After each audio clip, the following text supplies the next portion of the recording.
যেখানে কীর্তন হয় সেখানে দেখবেন যিনি কীর্তন গাইছেন তিনি বলেন যেখানে হয় হরিনাম সংকীর্তন সেটাই শ্রীধাম বৃন্দাবন, তাই না? এটা বলি। এখন আপনারা কি ভাবলেন আমি সবসময় কি কীর্তন গাওয়ার জন্যই যাব? আমি শুনতে যেতে পারি না?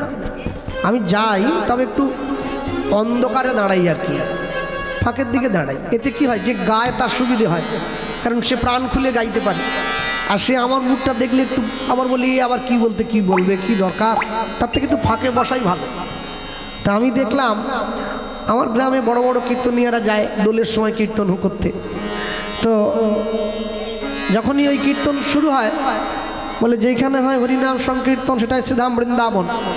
এইটা বলা মাত্র মানুষে হরিধ্বনি দেয়, হাত তোলে। এবার দেখলাম আমার পাশে যিনি বসে আছেন তিনিও হাত তুললেন, কিন্তু হাত তুলেই তারপর দেখা যাচ্ছে হাতটা নামিয়েই তিনি পাশে বসে পেঁয়াজি খাচ্ছেন। বৃন্দাবন পেঁয়াজি খাওয়ার জায়গা, যেখানে হয় নাম সংকীর্তন সেটাই শ্রীধাম বৃন্দাবন। বলেই তুমি পপকর্ন পকোড়া চপ ভাজা খাবে নাকি? বৃন্দাবন ঘুগনি কচুরি ডিমের মামলেট খাওয়ার জায়গা হলো? মুখে শুধু বৃন্দাবন বললে হবে না, বৃন্দাবনকে বৃন্দাবনের মতো করে সম্মানটা দিতে হবে। এই রুচি বোধের যদি পরিবর্তন না আসে না, যত মূল্যবান দামি কীর্তনীয়া আসুক না কেন, যত ভালো, আমি কীর্তনীয়া বলে বলছি না, শিল্পী বলেই বলছি, কারণ আমাদের তো আচরণ নেই। যত ভালোই কীর্তনের শিল্পী আসুক না কেন, মানুষের আত্মিক কল্যাণ কিন্তু হবে না। তা না হলে দেখুন এত কীর্তন হচ্ছে, এত ভগবানের নাম প্রচার হচ্ছে, নতুন করে মানুষ কিন্তু ভক্তিপথে আসতে চাইছে না। কেন বলুন তো? একটা কারণের জন্য আসতে চায় না, যারা আমরা কীর্তন করে বেড়াই আমাদেরই সদাচার নেই, যার জন্য মানুষে আসতে চায় না। আমার কথাটা পরিষ্কার বুঝতে পারছেন তো? আমি যদি বাড়িতে গিয়ে মাছের ঝোল দিয়ে ভাত খেয়ে তারপর একটা তিলক করে কীর্তন করতে বেরিয়ে পড়ি, আর যা পারে হোক, আমার মুখের কথা শুনে লোকে হয়তো 3 ঘন্টা আনন্দ পেতে পারে, একটু হাততালি দিয়ে দিতে পারে, কিন্তু আমার ক্ষমতা হবে না কাউকে ভক্তিপথে টেনে আনার জন্য। কারণ জ্ঞান আলাদা, ভক্তি আলাদা। আপনি জ্ঞান অর্জন করতে পারেন কিন্তু ভক্তি অর্জন করতে পারবেন না। ভক্তি আপনাকে নিয়ে জন্মাতে হবে। চাইলে চোর হওয়া যায়, চাইলে সাধু হওয়া যায় না। তাহলে তো দেশের সব বাড়ির ছেলেরা সাধু হয়ে যেত। দেখবেন বর্তমান যারা আমরা বেকার ছেলে আছি, আমি তার মধ্যে নিজেকেও ফেলছি, কারণ আমি তো সরকারি চাকরি করি না, বেকার, তো আমি নিজেকেও ফেললাম তার মধ্যে। দেখবেন বর্তমান দিনে আমরা সবাই একটা চাকরি পাওয়ার জন্য ব্যস্ত, একটা কর্ম কিছু একটা কাজ করতে হবে এই জন্য ব্যস্ত, কিন্তু কেউ তো আমরা ব্যস্ত নই কী করে সাধু হব, কী করে বৈষ্ণব হব, কী করে ভক্ত হব, কী করে নিজেদের আধ্যাত্মিক উন্নতি হবে, এ চিন্তায় কিন্তু আমরা ব্যস্ত নই। কেন বলুন তো? আমাকে ব্যস্ত করবে যে আমি সেরকম কাউকে সামনে দেখতেই তো পাই না। আমি 3 ঘন্টা গিয়ে বসি, এটা এরকম করলাম, রাধে রাধে জপা কর, না যেন ঘরে আগুন লেগেছে, এদিকে একবার পা ছুড়ে, এদিকে একবার হাত ছুড়ে, একবারে বিরাট লম্ফ ঝম্প করে একবারে শেষ করে নেমে চলে গেলাম। কমিটিকে বললাম দাও আমার যা আছে দিয়ে দাও, টাকাও দাও, খাওয়া দাও। আমি খেয়ে দিয়ে টাকা নিয়ে বাড়ি চলে গেলাম। কিন্তু এখন কথা হলো, ডাক্তার চেম্বার সাজিয়ে বসেছে, হয়তো কপাল গুণে রুগী হয়েও যাচ্ছে, কিন্তু রোগ যদি না সারে একটা সময়ের পর কিন্তু চেম্বার ফাঁকা হয়ে যাবে, আর কেউ আসবে না। আমি ঠিক সেই কথাটাই আপনাদের বলতে চাইছি, আমাদের রুচিটা পরিবর্তন করা খুব প্রয়োজন। এই রুচির যদি পরিবর্তন না হয় না, তাহলে জীবনে অনেক বড় বড় বাধার সম্মুখীন হতে হবে আমাদেরকে। এই রুচিটার পরিবর্তন করা সবার আগে দরকার। শোনো, ভগবানের সঙ্গে সখ্যত্ব স্থাপন করা, ভগবানের সঙ্গে ভালোবাসা স্থাপন করা এত চারটিখানি কথা নয়। তাহলে তো যে কেউ চাইলে ভগবানের সঙ্গে সখ্যত্ব অর্জন করে নিতে পারতো, যে কেউ চাইলে ভগবানকে ভালোবাসতে ফেলে পারত। সবাই চাইলেও পারবে না। ভগবানকে ভালোবাসতে গেলে, ভগবানকে নিজের মতো করে পেতে গেলে, ভগবানের সঙ্গে নিজেকে একাত্ম হতে গেলে না, সবার আগে তার অনুকম্পাটা প্রতিটা শিরায় শিরায় মজ্জায় মজ্জায় দরকার। অনুকম্পা না হলে কৃপা আসে না। আর কৃপা যদি না আসে, মানুষ আর যা পারে হোক, মানুষ কোনোদিন ভক্ত হতে পারবে না। ভক্ত সাজতে পারি আমি, কিন্তু হতে পারবো না। সাধু সাজা আলাদা, সাধু হওয়া আলাদা। কুম্ভ মেলা যারা সাধু এসেছে, প্রয়াগে মহাকুম্ভ হচ্ছে 144 বছর পর, এই যে মহাকুম্ভ মেলা হচ্ছে, তো যারা সাধু তাদের সঙ্গে সাধুকে একটু ভালোবাসার জন্য অনেকে দেখছি গেরুয়া পোশাক পরে সাধুদের সঙ্গে ঘুরে বেড়াচ্ছে। গেরুয়া একটা পোশাক পরে, রুদ্রাক্ষের মালা একটা গলায় নিয়ে, কপালে একটু তিলক নিয়ে সাধু হয়ে ঘুরে বেড়াচ্ছে। ও সাধু হয়নি, সাধু সেজেছে। সাধু সাজা আর সাধু হওয়া দুটো এক নয়। বৈষ্ণব সাজা আর বৈষ্ণব হওয়া দুটো এক নয়। ভক্ত সাজা আর ভক্ত হওয়া এ দুটো এক নয়, অনেক তফাৎ আছে। দেখবেন যারা ভক্তিপথ আশ্রয় করেছে, যারা ভগবানের ঘরে গিয়েছে, প্রত্যেকটা কথা শুরুতে দেখবেন তারা বলে, যার গুরু ঘরে যে নিয়ম আছে, কেউ বলে জয় নিতাই, কেউ বলে হরে কৃষ্ণ। ইস্কনের যারা আসছে তো তারা হরে কৃষ্ণ বলে, যারা আমার মতো নিতাই বাড়ির আসছে তারা কি জয় নিতাই। যারা বৃন্দাবনে রাধাকুণ্ড থেকে দীক্ষা শিক্ষা অর্জন করেছে তারা বলে রাধে রাধে বলে, কেউ বলে জয় গৌর বলে। তো আচ্ছা বলুন, প্রত্যেকটা কথার আগে এই জয় নিতাই, এই জয় গৌর, হরে কৃষ্ণ, রাধে রাধে এই ট্যাগলাইনগুলো ব্যবহার করার কি খুব দরকার ছিল? না করলে কি হতো না? বলে কেন করে জানো? বলে একটা কারণের জন্য ব্যবহার করে। কি কারণ?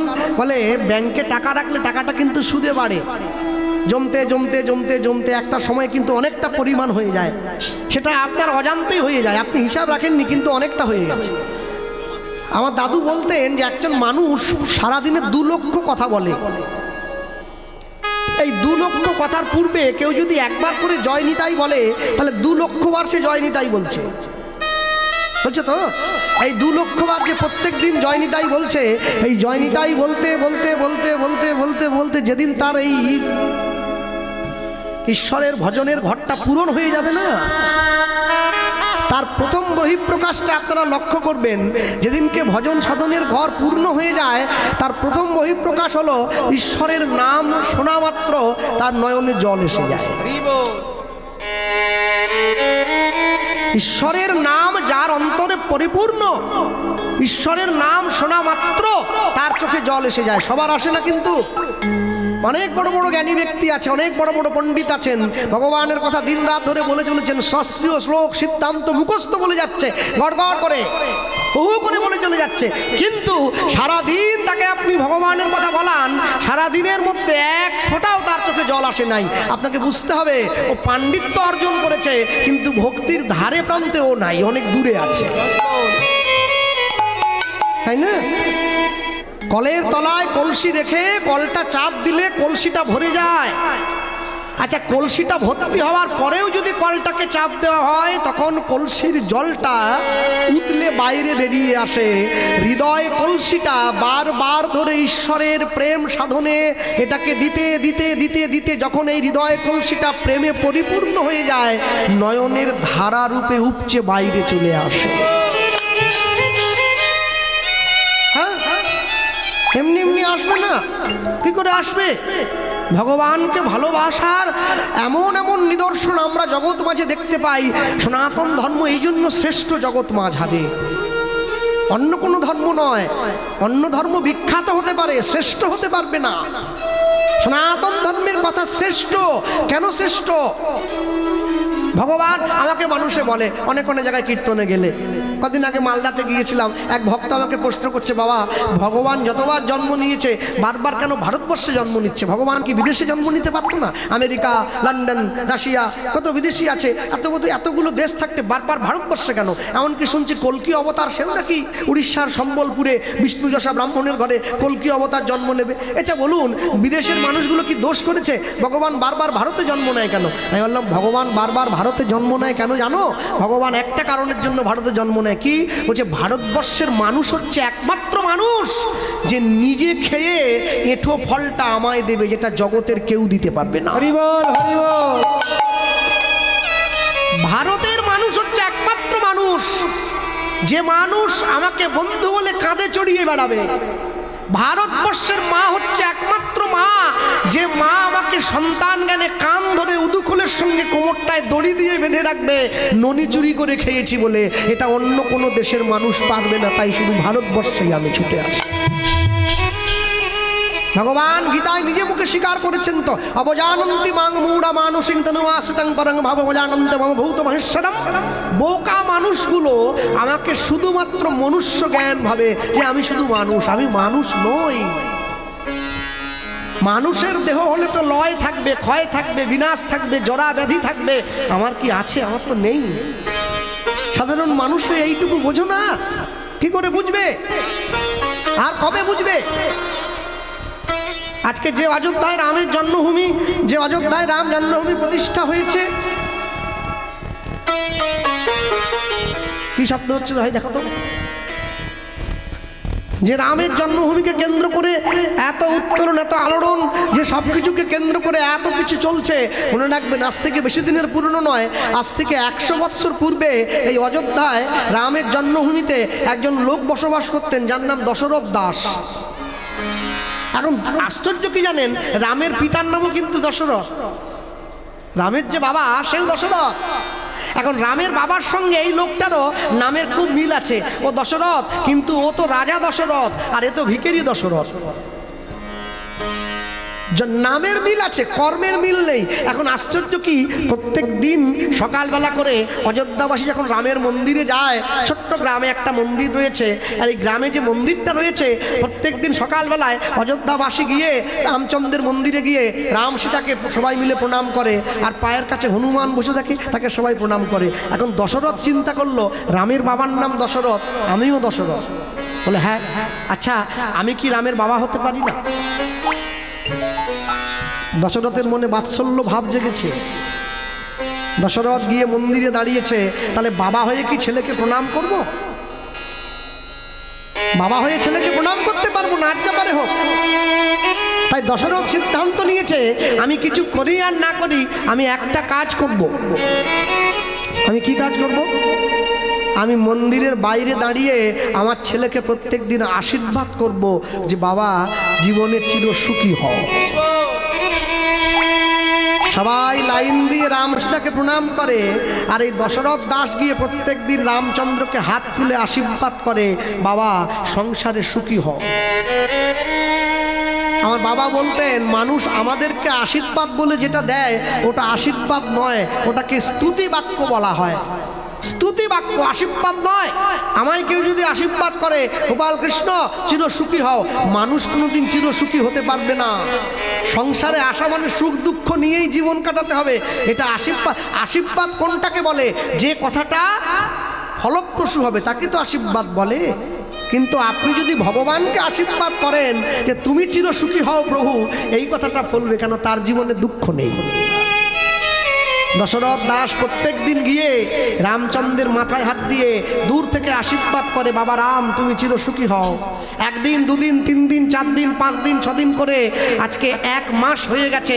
একদিনকে ঘরের মধ্যে বসে রাত্রেবেলায় মনে মনে দশরথ দাস চিন্তা করছে, আচ্ছা আমি যে প্রত্যেক দিন রামকে আশীর্বাদ করতে যাই, তাহলে রাম যদি আমার ছেলে হয়, তাহলে সীতা হবে আমার বৌমা, তাই তো নাকি? তো আমার ছেলে বৌমাকে নিয়ে এক ঘরে দাঁড়িয়ে আছে, আমি শ্বশুর হয়ে সবসময় বৌমার মুখের দিকে তাকাবো, এটা কেমন একটা মানে নিজেকে একটু লজ্জিত মনে হয় না?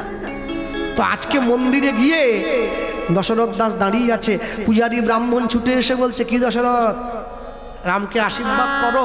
বলে আশীর্বাদ করতে পারি, একটা শর্ত আছে। বলে কি? তুমি একটু আমার বৌমার মুখটা, পর্দাটা আড়াল করে দাও তো। বলে কেন? বলে না, আমি বাবা হয়ে সবসময় বৌমার মুখের দিকে তাকিয়ে থাকি, এটা কেমন যেন নিজেকে কিন্তু বোধ হয়, একটু আড়াল করে দাও। মা সীতাকে আড়াল করে দেওয়া হয়েছে। এইবার বাবা ছেলেতে কথা হচ্ছে, রাম শরীর ভালো আছে তো? রাম তুমি খেয়েছো তো? আর যত মানুষ সবাই ওকে পাগল ভাবছে। দশরথ পাগল হয়ে গেছে, পাগল হয়ে গেছে, রামকে আশীর্বাদ করছে, এ কেমন ছেলে? এখন 1 বছর পরে মন্দিরের পূজারি পরিবর্তন হয়ে গেছে। নতুন পূজারি তো আর জানে না যে দশরথ এলেই মা সীতার দিকে পর্দাটা বেশি করে টেনে দিতে হবে, ও তো জানতো না। আজকে যখন দশরথ এসে দাঁড়িয়েছে, যেই মা সীতার দিকে হাত বাড়িয়ে এমনি রামচন্দ্রের দিকে আশীর্বাদ করতে গেল, চোখটা তুলে তাকিয়ে চমকে উঠল। প্রত্যেক দিন যে মা সীতার দিকে পর্দাটা আড়াল করা থাকে, আজকে তো আড়াল করা নেই, মাথাটা নামিয়ে নিয়েছে। গোটা মন্দিরবাসী অবাক হয়ে গেল। মন্দিরের মানুষ তাকিয়ে দেখছে, পাথরের সিংহাসন থেকে পাথরের মা সীতা হাঁটতে হাঁটতে নেমে এসে মন্দিরের পর্দাটা নিজের থেকে আড়াল করে দিয়েছে। সকলের চমকে উঠছে যে দশরথের ভালোবাসা কত গভীর। পাথরের সীতা হেঁটে এসে পর্দা সরিয়ে দিচ্ছে। ওরে বাপরে! রাত্রিবেলা ঘরে গিয়ে দশরথের মনে অনুশোচনা হয়েছে, কাজটা ভালো করি নাই আমি। যত হলেও আমার বৌমা তো রাজার মেয়ে, রাজা জনকের কন্যা, তাই তো সে জানকী। তাই রাজার মেয়ে সে কিনা আমার মতো চাষার জন্যে সিংহাসন থেকে নেমে আসবে? না না, এটা আমি ঠিক করিনি, আমি অন্যায় করেছি। আমি কালকে থেকে আর মন্দিরে যাব না। আচ্ছা, দশরথ তো গেল না, একটা কথা বলি। হরিদাস ঠাকুর বলেছিলেন না কাজী সাহেবকে, আমি নাম ছেড়ে দিলেও নাম কিন্তু আমাকে ছাড়ে না। কপালকুণ্ডলা উপন্যাসে বঙ্কিমচন্দ্র চট্টোপাধ্যায় ভবানী পাঠককে দিয়ে বলা করাচ্ছেন প্রফুল্লের সামনে দাঁড়িয়ে, আমি তোমার সঙ্গ না ছাড়িলে তুমি আমার সঙ্গ ছাড়িবে কি প্রকারে। দশরথ দাস মন্দিরে যায় নাই, কিন্তু মন্দিরের রামচন্দ্র রাতের অন্ধকারে দশরথের পাতার কুটিরের সামনে চলে এসে ডাকছে, বাবা আমি রাম। দরজাটা খুলে বেরিয়ে এসছে, এ কি তুমি? কই, তুমি তো আমায় আশীর্বাদ করতে গেলে না আজকে। তুমি যদি না যাও বাবা, আমি কি আর থাকতে পারি? আমি তো তোমার কাছে এসেছি, মাথাটা নত করে দিয়েছে, আমায় একটু আশীর্বাদ করে দাও। দশরথ দাস বলছে, প্রভু জগতের মানুষকে তুমি সব কিছু দাও, আর তোমাকে আমি আশীর্বাদ দেব? বলে, কেন নিতে এসছি জানো? তোমার কাছ থেকে নিয়ে আমি ঝুলিটা ভর্তি করে নেব, তারপরে সেই ঝুলির থেকে একটু করে বের করে সবাইকে দেব। যদি নিজের ভাণ্ডটা শূন্য থাকে আমি অপরকে কি করে দেব? তাই নিজের ভাণ্ডটা পরিপূর্ণ করবার জন্য আমি তোমার কাছে ছুটে এসেছি, আমায় আশীর্বাদ করো। দশরথ দাস রামচন্দ্রকে প্রাণ ভরে আশীর্বাদ করছে, রাম জীবনে সুখী হও বাবা। আশীর্বাদ করে দিয়ে দশরথ ঘরে ফিরে গিয়েছে। গ্রামের ছেলেরা সবাই মিলে ঠিক করছে, রামের জন্মদিনে যদি একটা রামায়ণ নাটক করি আমরা, তাহলে কেমন হয়? এখন সব অভিনয়ের লোক পাওয়া গেছে, রামচন্দ্রের বাবার চরিত্র অভিনয় কে করবে সেই লোকটাকে খুঁজে পাওয়া যাচ্ছে না।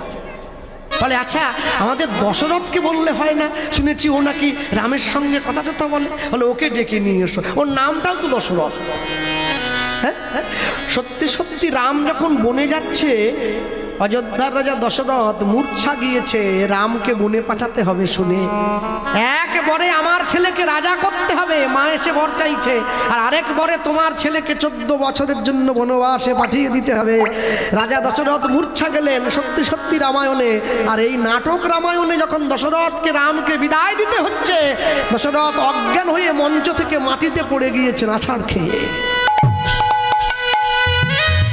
সবাই মিলে যখন ছুটে গিয়ে চোখে মুখে জল দিয়ে দশরথকে বুকে জড়িয়ে তুলে ধরেছে, সবাই মিলে তাকিয়ে দেখছে, সবাই ছুটে গিয়ে যাওয়ার অনেক আগেই দশরথের প্রাণটা ত্যাগ হয়ে গেছে।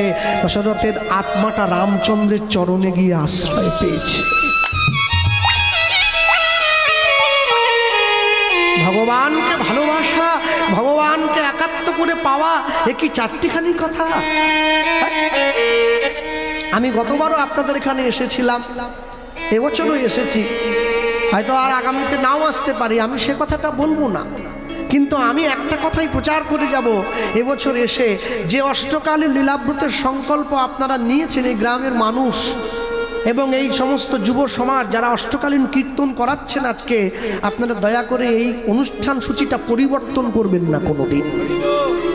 কেউ শুনুক আর না শুনুক, কেউ বুঝুক আর না বুঝুক, এইটা হওয়া চাই। কেন জানেন? এটা ভগবানের নিত্য লীলা। আমি যখন মাতৃগর্ভে ছিলাম না, ভগবান মাতৃগর্ভের মধ্যে এসেছে, যখন 7 মাস গর্ভ পরিপূরণ হয়েছে, কোথায় দাঁড়িয়েছিল? আমি যে জড়ো করেছিলাম উপরের দিকে পা দিয়ে, নিচের দিকে মাথা দিয়ে, ঊর্ধ্ব পদে হেডকুণ্ডে, এই জড়ো করে থাকা পায়ের উপরে ভগবান এসে দাঁড়িয়েছে বলে হিন্দু ধর্মের নিয়ম পায়ে হাত দিয়ে প্রণাম করা। মাতৃগর্ভের মধ্যে থেকে ভগবানের মধুর রূপ দর্শন করেছি, জন্মাবার পরে সেই রূপ রস গন্ধ বর্ণের স্পর্শ আমি কতটুকু মানুষকে বিলোলাম, সেই শিক্ষাটাই জগজীবে প্রচার করে দেওয়ার নাম জগতের প্রথম লীলা রসোদ্গার। সকালবেলা শুরু হয়েছে, সংসারে এসে পড়েছি, ইন্দ্রিয়রূপী গরুগুলোকে সংসারে ছেড়ে দিয়েছি। আমার ইন্দ্রিয়গুলো সব কিছু চায়, ভালো খেতে চায়, ভালো ঘুমোতে চায়, ভালো পোশাক পরতে চায়, শুধু কৃষ্ণ নাম নিতে চায় না। বারবার ধরে ইন্দ্রিয়গুলোকে গুরু মন্ত্ররূপী বেদ দিয়ে শাসন করে করে গোবিন্দে উন্মুখ করাটাই হচ্ছে গমন গোষ্ঠ বা গোষ্ঠে গমন। গোষ্ঠে গমন করলাম কখন? যখন আমার জীবনের যৌবনকাল, মধ্যাহ্নকাল, আমার যৌবন সূর্য পূর্ব দিগন্তে উদিত হয়েছে, সূর্যের কিরণে পুরো জগৎটা আলো হয়ে গেছে। আমি আমার যৌবন বিকশিত করেছি, সংসারটা আলো করে দিয়েছি। সব কিছুর মধ্যে দিয়ে ঈশ্বরকে ভুলে গেলে চলবে না। তাই জন্য সূর্য পূজার ছলে কৃষ্ণ পূজা করতে হবে। আমার পূর্ববর্তী কীর্তনীয় প্রচার করলেন কানু পূজার ছলে ভানু পূজা। এরপর এই যে এখন শুনছেন বসে ফেরত গোষ্ঠ বা উত্তর গোষ্ঠ লীলা মাধুর্য। ফেরত মানে আমরা কোথার থেকে একটা এসেছি, আমাদের ফিরে চলে যেতে হবে।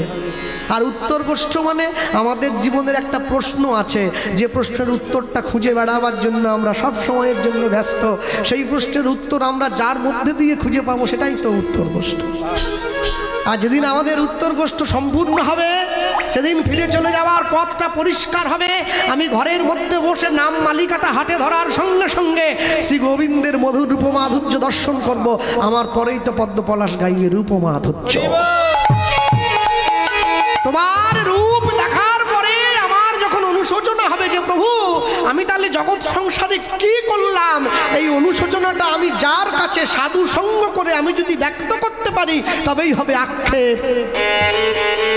আক্ষেপ সম্পূর্ণ হওয়ার পর নয়নের জল দিয়ে যখন তুমি আমাকে হাত বাড়িয়ে ডাকবে, আমি সব সইতে পারি, শুধু নয়ন জলের বোঝা বইতে পারি না।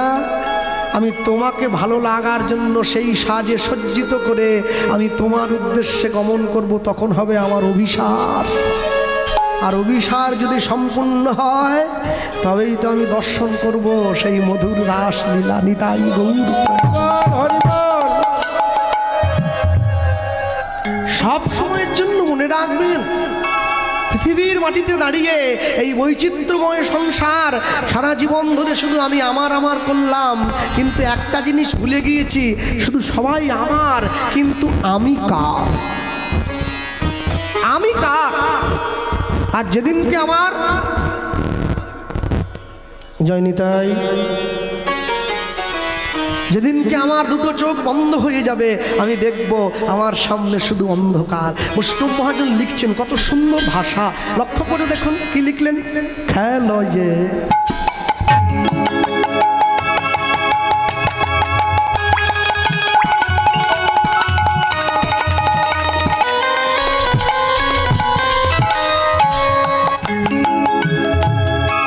খেলো যে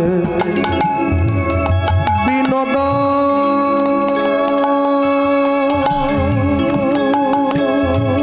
খেলা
ও গোকুলিন বিহার করে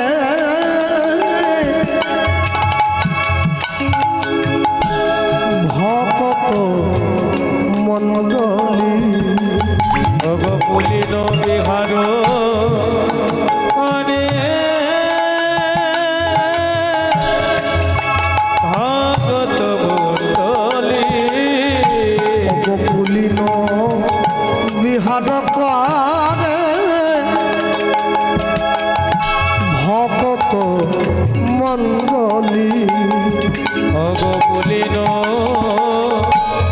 বিহার করে ভকত মণ্ডলী ও গো একই খেলা একই খেলা বলি একটি খেলা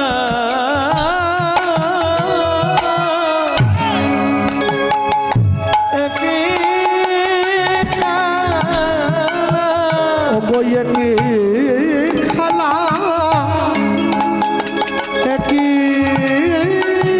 খেলা বলি একটি খেলা একটি খেলা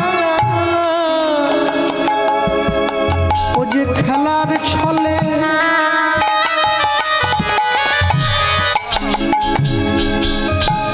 হরি বলা বলি একটি খেলা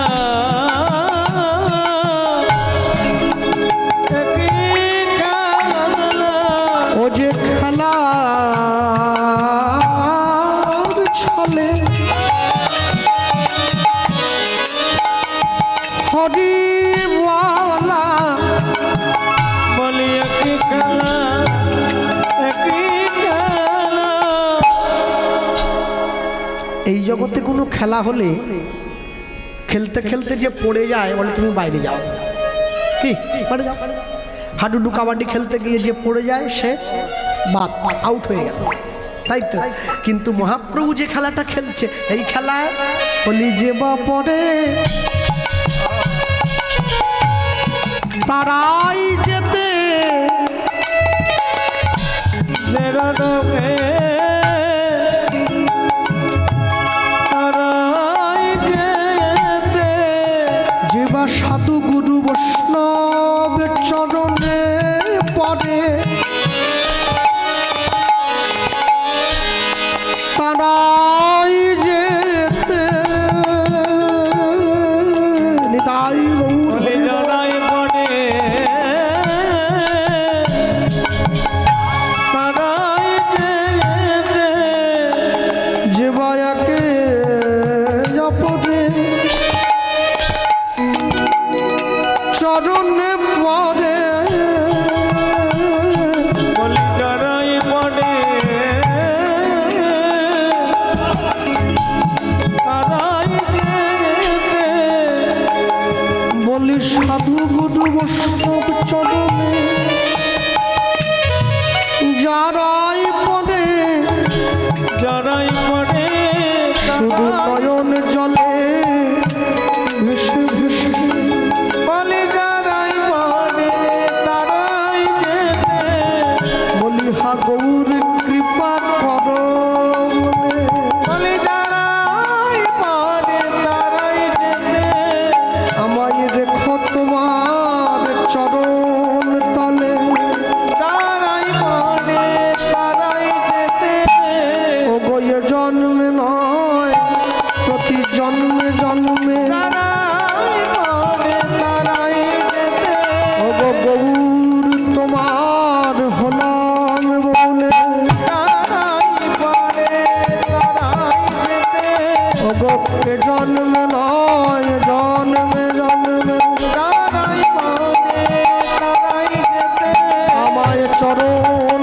তলে আশ্রয় দিও তারাই পড়ে তারাই যেতে ও গো অন্তিম কালে ঠাই দিও তারাই পড়ে তারাই যেতে আমায় চরণ ছাড়া করো না গো তাই গৌর হরি বল।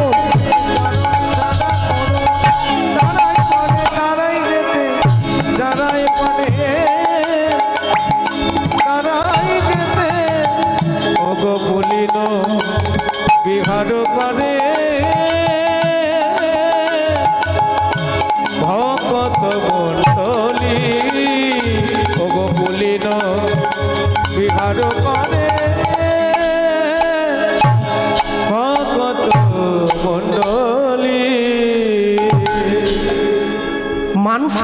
পর্যায়ে ভগবান গিয়ে খেলা খেলছেন, যে খেলা একে অপরকে ভালোবেসে খেলা হয় না, একে অপরকে জড়িয়ে ধরে কাঁদার জন্য খেলা হয়।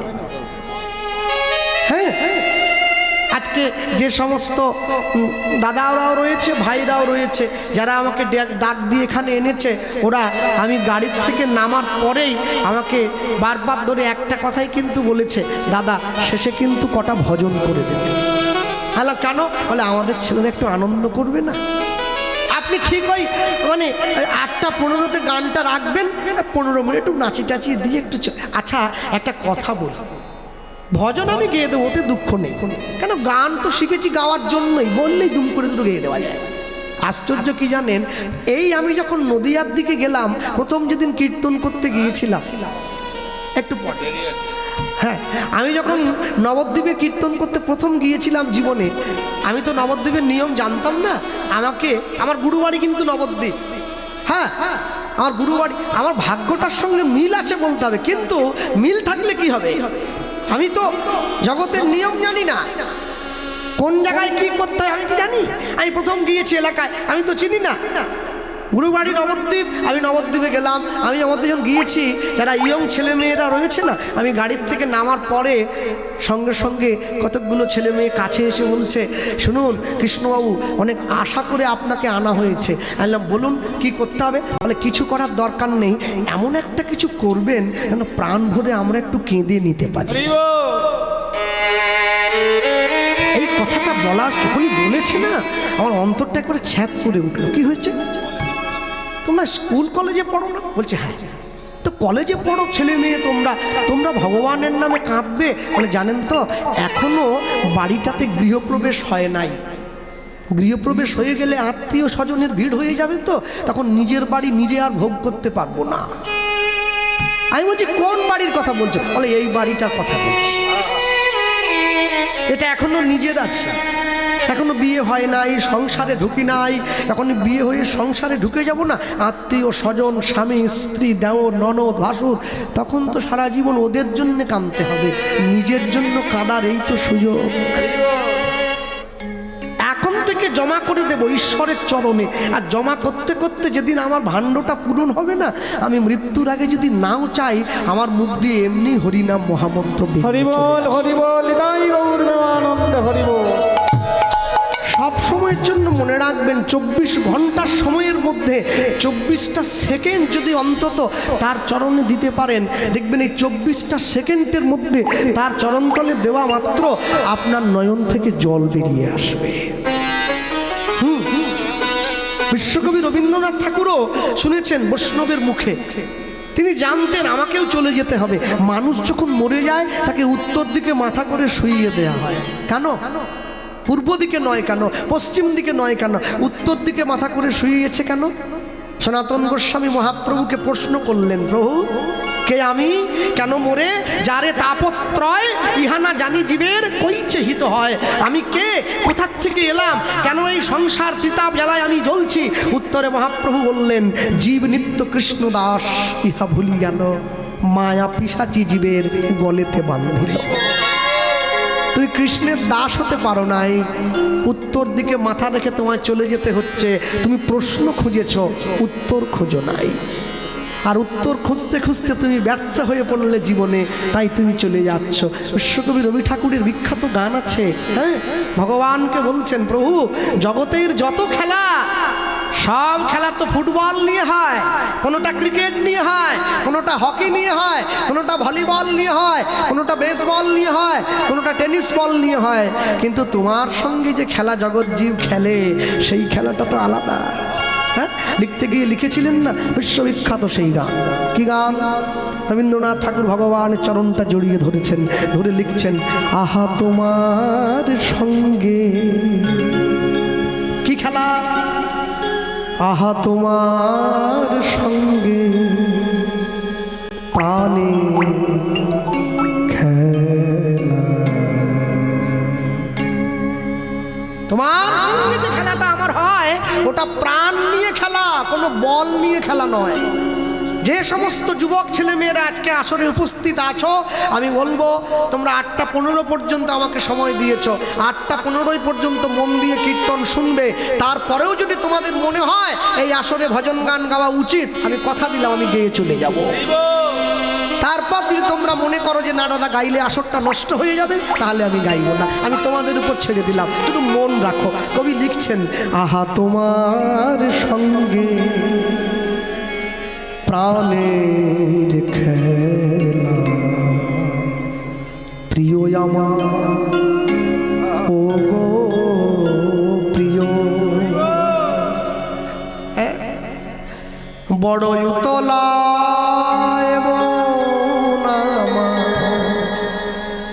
খেলাতে হার মানবে সে। আমি জানি আমি হেরে যাব, তোমার সঙ্গে আমি জিততে পারবো না। সেদিন মৃত্যু এসে আমার সম্মুখে দাঁড়াবে, পৃথিবীর কোনো শক্তি নেই আমাকে জিততে সাহায্য করে, আমাকে চলে যেতেই হবে। আমি কিচ্ছু সঙ্গে নিয়ে যেতে পারবো না, আমি জিততে পারবো না। সুতরাং জিত তোমার হবে। আচ্ছা প্রভু, আমি যদি কাপুরুষের মতো না হেরে গিয়ে যদি বীরের মতো মাথা নত করি তোমার সামনে, তুমি আমাকে নিয়ে যাও। কিন্তু আমি চাই কি জানো, আমি একটা জিনিসই চাই, আমি কাপুরুষের মতো নয়, বীরের মতো তোমার চরণতলে আত্মসমর্পণ করব। হ্যাঁ, যে বাড়িতে আমার থাকার ব্যবস্থা হয়েছে, আমি ওই বাড়ির বাবুকে বলছিলাম যে বাবু আমাকে জিজ্ঞাসা করছেন বৌমা কেমন আছে। আমি বললাম ভালো আছে, আমার বৃন্দাবনে বিয়ে হয়েছে। আশ্চর্য কি জানেন, মনে রাখবেন, আমরা তো নিজের ইচ্ছায়, আমার ইচ্ছা অনেক, কিন্তু পূরণ করার মালিক সে। হয়তো সে চেয়েছে তাই আমি গিয়েছি ছুটে অতদূর বিয়ে করার জন্য, তাই নাকি? হ্যাঁ, আশ্চর্য কি জানেন, বিয়ের পর এদিনকে রাধাকুণ্ডে ডুব দিতে গেলাম, ফুলশয্যার দিন। আমার স্ত্রী আমায় বলছে, এই দেখো রাধাকুণ্ডের মাটিতে ডুব দিতে গেলে দেখবেন অনেক বড় বড় কচ্ছপ আছে না, যেগুলো এসে পায়ের গোড়ায় উকি দেয়, ঠোকা দেয়। কচ্ছপ এসে পায়ে টোকা দেয় না, কচ্ছপ এসে বৈষ্ণবের চরণধুলি মাথা পেতে অর্চন করে। ব্রজের একটা কচ্ছপ সে সাধুগুরু চরণে গড়াগড়ি দেয়। আমি মানুষ হয়ে কোনোদিন তোমার চরণতলে গড়াগড়ি দেই না। সারা জীবন ধরে আমি শুধু হেরেই গেলাম, সংসারের কাছে, সন্তানের কাছে, শিক্ষার কাছে, স্ত্রী পুত্রের কাছে কোনোদিন জিততে পারি নাই। আর যে জায়গাটায় আমি জয়লাভ করেছি, একে জয় বলে না, এ তো ক্ষণিকের জয়, পরাজয় তো তোমার কাছে হয়ে গেছে। কেবল তুমি কি গো এমনি ভাবে রাঙিয়ে মোরে পালিয়ে যা গোডানামা তো কেছো ও ভারত কিছু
ভবে